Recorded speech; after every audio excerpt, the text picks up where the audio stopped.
దీర్ఘకాల వ్యాధులకు 20 ఏళ్ల అనుభవం ఉన్న అత్యుత్తమ హోమియోపతి వైద్యం మాస్టర్ హోమియోపతి. తెలంగాణ ఎలక్షన్స్లో ఇప్పుడు ఎవరికైతే టికెట్ ఖరారైందో వాళ్లకు సంబంధించే వార్తలు ఇప్పుడు చక్కర్లు కొడుతున్న పరిస్థితి కనిపిస్తోంది. ఎందుకంటే చాలా రోజుల నుంచి కాంగ్రెస్ పార్టీ ఏవైతే 19 నియోజకవర్గాలకు సంబంధించిన అభ్యర్థుల్ని ప్రకటించలేదో ఆ అభ్యర్థుల లిస్ట్ ఎప్పుడు వస్తుంది అని అందరూ వెయిట్ చేశారు. ఎందుకంటే ఆ 19 అభ్యర్థులకు సంబంధించి పీఠముడి ఉంది కాబట్టి ఆచి తూచి కాంగ్రెస్ అధిష్టానం అన్ని బేరీజ్ వేసుకొని సర్వేలు చేసిన తర్వాత గెలుపు గుర్రాలకే టికెట్లు కేటాయిస్తాము అని చెప్పిన నేపథ్యంలో అదే ఫోకస్డ్గా ఆ లిస్ట్ రిలీజ్ చేశామని కాంగ్రెస్ పార్టీకి సంబంధించిన వాళ్ళు ప్రకటిస్తూ ఉన్నారు.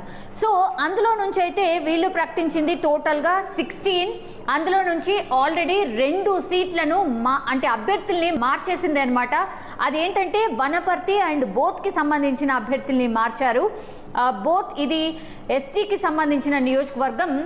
అదే గజేందర్కి సీట్ కేటాయించింది ఎవరి ప్లేస్లో అంటే వన్నెల అశోక్. అండ్ నెక్స్ట్ వచ్చేసి వనపర్తి నియోజకవర్గం తుడి మెఘారెడ్డికి సీట్ కేటాయించింది ఎవరి బదులు అంటే గిల్లెల చిన్నారెడ్డికి సీట్ని త్యాగం చేసుకొని మెఘారెడ్డికి ఇచ్చినట్టు కనిపిస్తోంది. సో ఈ 2 సీట్లు మార్చింది అధిష్టానం. సో 14 పేర్లు కొత్తవి, ఆ తర్వాత 2 పేర్లు మాత్రం రీప్లేస్ చేసినటువంటి సిట్యుయేషన్. ఒకసారి చదివి వినిపిస్తాను. చెన్నూరుకు సంబంధించి ఎస్సీ రిజర్వ్డ్ కాన్స్టిట్యున్సీ ఇది వివేకానంద్కి కేటాయించింది. ఆయన మొన్ననే కాంగ్రెస్ పార్టీలో జాయిన్ అయ్యారు బీజేపీ నుంచి, ఆయనకు సీటు కేటాయించారు.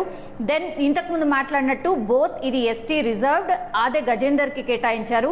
జుక్కల్ ఎస్సీ రిజర్వ్ తోట లక్ష్మీకాంతారావుకి కేటాయించారు. దెన్ బాన్స్వాడ ఏనుగు రవీందర్ రెడ్డి, ఈయన కూడా మొన్ననే బీజేపీలో ఉంటూ కాంగ్రెస్ పార్టీలో రీసెంట్లీ జాయిన్ అయ్యారు, ఆయనకు కూడా సీటు దక్కింది బాన్స్వాడ నుంచి. ఇక కామారెడ్డి నుంచి రేవంత్ రెడ్డి పీసీసీ చీఫ్ రేవంత్ రెడ్డి బరిలో ఉండబోతున్నారు. ఆయన ఆల్రెడీ కొడంగల్లో నామినేషన్ వేశారు. దెన్ సీఎం కేసీఆర్ పోటీ చేస్తున్న కామారెడ్డి మీద రేవంత్ రెడ్డి పోటీ చేయబోతున్నారు. క్వైట్ ఇంట్రెస్టింగ్ ఫైట్ కూడా ఉండబోతోంది. ఇంకా నిజామాబాద్ అర్బన్ నుంచి మహమ్మద్ షబ్బీర్ అలీ, యాక్చువల్లీ ఈయన నియోజకవర్గం వచ్చి కామారెడ్డి, కానీ ఒక స్ట్రాటజీ ప్రకారమే మార్చినట్టు కనిపిస్తోంది. నిజామాబాద్ అర్బన్ నుంచి మహమ్మద్ షబ్బీర్ అలీకి సీట్ కేటాయించారు. దెన్ కరీంనగర్ నుంచి పురుమాల శ్రీనివాస్కి సీట్ కేటాయించారు. సిరిసిల్ల నుంచి కొండం కరుణ మహేందర్ రెడ్డి పోటీ చేయబోతున్నారు. యాక్చువల్లీ సిరిసిల్ల నుంచి మేబీ తీన్మార్ మల్లన్న పోటీ చేస్తారు అని కూడా వార్తలు వచ్చాయి, కానీ ఇందులో ఎక్కడ కూడా ఈ జాబితాలో తీన్మార్ మల్లన్న పేరైతే లేదు. ఐదర్ కామారెడ్డి లేదంటే సిరిసిల్ల అనుకున్నారు, కానీ కామారెడ్డిలో రేవంత్ రెడ్డి వచ్చేసారు. దెన్ సిరిసిల్లలో కొండం కరుణ మహేందర్ రెడ్డి గారికి సీట్ కేటాయించారు. దెన్ నారాయణ్ ఖేడ్ నుంచి సురేష్ కుమార్ షెట్కర్కి, పటాన్చెరు నుంచి నీలం మధు ముదిరాజ్, మనందరికీ తెలుసు ఈయన బీసీ బిడ్డ అండ్ ముదిరాజ్కి సంబంధించిన కమ్యూనిటీకి సంబంధించిన నాయకుడు. సో రీసెంట్లీ ఆయన కాంగ్రెస్ పార్టీలో జాయిన్ అయ్యారు. సో ఆయనకు సీట్ కేటాయించారు నీలం మధు ముదిరాజ్. దెన్ వనపర్తి నుంచి తుడి మెఘారెడ్డి ఈ సీట్ని మార్చారు. చిన్నారెడ్డికి గతంలో ఉండి బట్ ఇప్పుడు మెఘారెడ్డి వచ్చారు. Then Dornakal ST reserve Jatoth Ramachandru నాయక్కి కేటాయించారు. దెన్ ఎల్లందు ఎస్టీ నియోజకవర్గం కోరం కనకయ్యకు సీట్ కేటాయించారు. వైరా ఎస్టీ నియోజకవర్గం రామ్దాస్ మాలోత్కి కేటాయించారు. Then Sathupalli SC reserved constituency Matta రాఘమయ్యకు కేటాయించారు. Then Aswaraopeta ST reserved constituency Jara అభినారాయణకు కేటాయించారు. సో ఇదంతా లిస్ట్ ఎప్పుడైతే రిలీజ్ అయిందో రాత్రి నుంచి కూడా ఈ పేర్లు ఎక్కడైతే అన్ఎక్స్పెక్టెడ్ పేర్లు ఎప్పుడైతే వచ్చాయో అసంతృప్తులు పూర్తిగా రోడ్ల మీదకి వచ్చి కాంగ్రెస్ పార్టీ మీద కావచ్చు లేదంటే డైరెక్ట్ రేవంత్ రెడ్డి మీద కామెంట్ చేస్తూ ఉన్నారు. సీట్లు అమ్ముకుంటున్నారు, ఎప్పటి నుంచో గ్రౌండ్ వర్క్ చేస్తున్న లీడర్ని కాదని కొత్తగా వచ్చిన వాళ్ళని అకామిడేట్ చేస్తున్నారు అంటూ ఈరోజు రేవంత్ రెడ్డి ఇంటి ముందర చాలా మంది నాయకులు వచ్చి తమ నిరసన వ్యక్తం చేస్తున్నారు. అందులో భాగంగానే ఈరోజు రేవంత్ రెడ్డి ఇంటి ముందర పటాన్ చెరు టికెట్ ఎవరైతే ఆశించారో కాటా శ్రీనివాస్ గౌడ్కి సంబంధించిన అనుచరులు కావచ్చు, వాళ్ళందరూ వచ్చి రేవంత్ రెడ్డికి వ్యతిరేకంగా నినాదాలు చేశారు. దెన్ సీట్లు అమ్ముకుంటున్నారు. అసలు నీలం మధు ముదిరాజు ఎవరు? కాంగ్రెస్ పార్టీకి సంబంధించిన లీడర్ అనగానే గుర్తొచ్చేది పటాన్ చెరులో కాటా శ్రీనివాస్ గౌడ్. ఎప్పటి నుంచో గ్రౌండ్ వర్క్ చేస్తున్నాము, గతంలో కూడా 80,000 ఓట్లు సాధించారు. అట్లాంటి నాయకుడిని పక్కన పెట్టి కనీసం సంప్రదించకుండా నీలం మధుకి టికెట్ ఎట్లా కేటాయిస్తారు అన్న వాయిస్ అయితే వినిపిస్తున్నారు. కొంత ఉద్రిక్త పరిస్థితి కూడా రేవంత్ రెడ్డి ఇంటి ముంగట నెలకొన్న పరిస్థితి కనిపిస్తోంది. చాలా మంది నాయకులను అరెస్ట్ చేశారు పోలీసులు. గందరగోళం చెలరేగడంతో చాలా మంది కార్యకర్తలు ఒకేసారి రేవంత్ రెడ్డి ఇంటి దగ్గర ధర్నా చేయడంతో పోలీసులు పూర్తిగా వాళ్ళను అరెస్ట్ చేసి అక్కడి నుంచి తరలిస్తున్న సిచ్యువేషన్ కనిపిస్తోంది. అయితే ఇదిలా ఉంటే కాంగ్రెస్ పార్టీకి సంబంధించిన senior leader and deputy CM ఎవరైతే ఉన్నారో దామోదర్ రాజనరసింహ, ఆయన ఆందోళన నుంచి పోటీ చేస్తున్నారు. ఒకంత ఆయన కూడా ఆశ్చర్యం వ్యక్తం చేశారు. ఎందుకంటే ఈ లిస్ట్ లో ఆయన అనుకోని పేర్లు కూడా ఉన్నాయంటూ ఆయన అసంతృప్తిని వ్యక్తం చేశారు.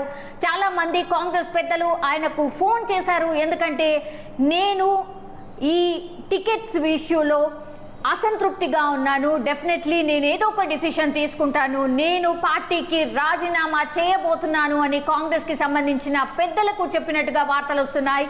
Damodar Rajanarasimha after third list ఆయన అసంతృప్తిగా ఉన్నారు. ఆందోళనకి సంబంధించి ఆయన పోటీ చేస్తూ ఉన్నారు. బీఫామ్ కూడా తీసుకున్నారు.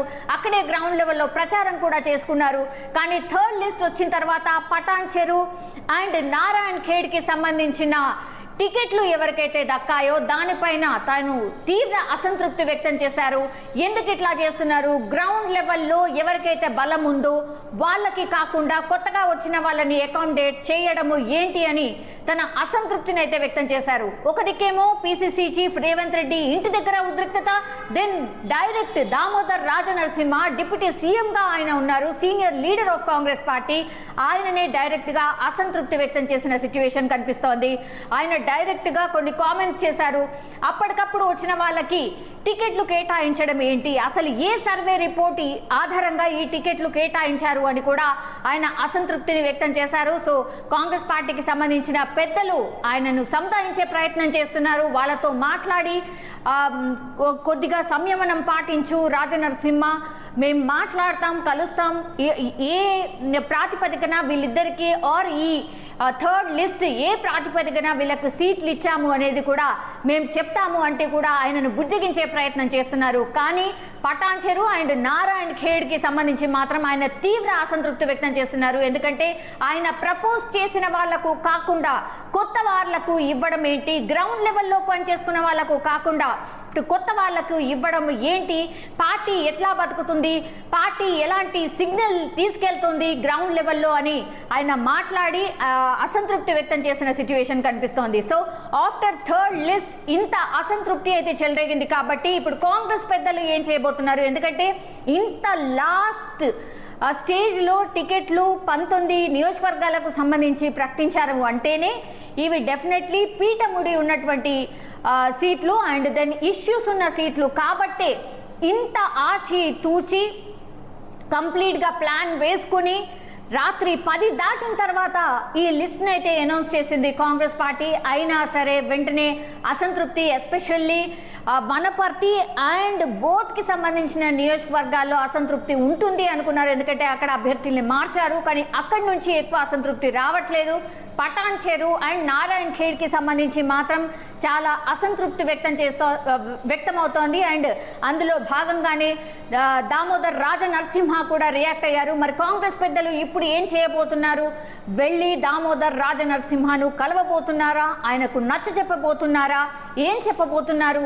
ఈ అసంతృప్తిని ఎట్లా చల్లారబోతున్నారు? ఎందుకంటే ఆల్మోస్ట్ ఇంకా 20 రోజుల తర్వాతనే పోలింగ్ ఉండబోతోంది. సో ఇట్లాంటి అసంతృప్తి ఒకవేళ కాంగ్రెస్ పార్టీలో బయలుదేరితే మాత్రం పార్టీకి చాలా నష్టమని పెద్దలకు కూడా తెలుసు. కాబట్టి దీన్ని ఎట్లా కంట్రోల్ చేయబోతున్నారు అనేది కూడా వేచి చూడాల్సిన అవసరం కనిపిస్తోంది. కానీ ఆఫ్టర్ థర్డ్ లిస్ట్ మాత్రం కాంగ్రెస్ పార్టీలో చాలా వరకు అసంతృప్తులు నిరసన వ్యక్తం చేస్తున్నారు. కాంగ్రెస్ పార్టీ మీద కావచ్చు, రేవంత్ రెడ్డి మీద డైరెక్ట్ అటాక్ చేస్తున్న పరిస్థితి అయితే కనిపిస్తోంది. సో ఢిల్లీకి సంబంధించిన పెద్దలు ఏం చేయబోతున్నారు? ఇదంతా కూడా సద్దుమణిగే అవకాశం ఎంతవరకు ఉంది? ఎందుకంటే ఈవెన్ నల్గొండకు సంబంధించి 3 టికెట్లు ఏవైతే రావాల్సి ఉందో అది కూడా ఇంకా అనౌన్స్ చేయలేదు. సో అది ఒకవేళ అనౌన్స్ అయితే మాత్రం ఏం జరగబోతోంది? ఎందుకంటే ఆశావాహులు పెద్ద ఎత్తున ఉన్నారు. సో దానికి సంబంధించిన సర్వేలు కూడా కాంగ్రెస్ పార్టీ చేస్తోంది. నల్గొండకు సంబంధించి 3 సీట్లు అండ్ చార్మినార్ మాత్రమే పెండింగ్లో ఉన్నాయి.